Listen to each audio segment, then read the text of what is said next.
Primary overtime in Pennsylvania. The heated race for the Republican senatorial nomination is too close to call, with Dr. Mehmet Oz and David McCormick locked in a dead heat. And joining us now for more on this is the editor-in-chief at the Pennsylvania Capital Star, John Misick.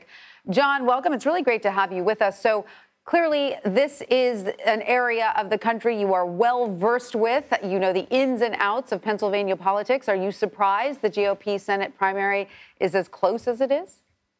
Good afternoon. I mean, we knew this race was going to be close going in. Polling had shown it a statistical dead heat between Mehmet Oz, David McCormick, and Kathy Barnett, the conservative columnist, going into Tuesday's election. But I don't think we expected it to be quite this much of a squeaker. At the latest count, Mehmet Oz is leading by 31.3% compared to David McCormick's 31.1%. And we still have literally thousands of mail-in ballots that are yet to be counted in this contest. Wow. And John, Pennsylvania State Senator Doug Mastriano won the GOP race for governor. Also, a lot of people watching that race in particular because he has promoted the former president's claims the 2020 election was stolen. So what does his candidacy for governor now mean for Republicans? Well, you know, we're seeing in Mastriano's candidacy the evidence of the rightward drift within the Republican Party coming home to roost.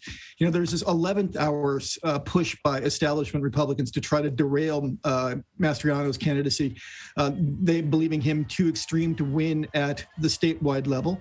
But the fact of the matter is where Mastriano is on the big lie, where he is on abortion rights, where he is on gun rights, is where a lot of Republican voters in Pennsylvania are right now. And you saw that in the strength of his finish on Tuesday evening.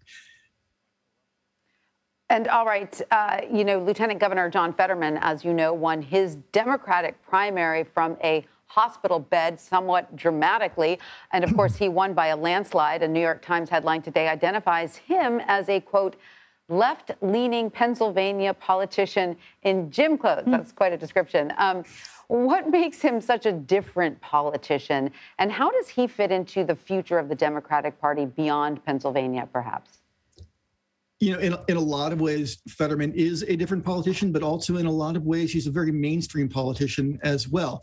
A lot of the positions that he espouses are close to those of Joe Biden on public education, on healthcare, on natural gas exploration.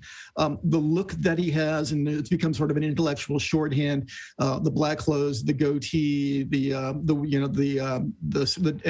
gruff demeanor, a very studied brand that he spent about a decade cultivating. So in a lot of ways, he is an outsider, but also in a lot of ways, he's sort of the consummate politician who's built a brand, used it to reach out to blue collar voters or Trump-leaning Democrats to try to woo him over onto his side. And we saw that in the strength of his finish on Tuesday night. He won all 67 counties, cutting across every portion of the electorate. It was an extraordinary finish. He came into the race heavily favored, had raised gobs of cash, but the way that he sort of finished so far ahead of the rest of the primary field was really striking. That is really, really interesting. It'll be interesting to see where this heads from there when we turn our focus to the national midterms. All right. Well, John Misick, thank you so much for joining us. We appreciate it.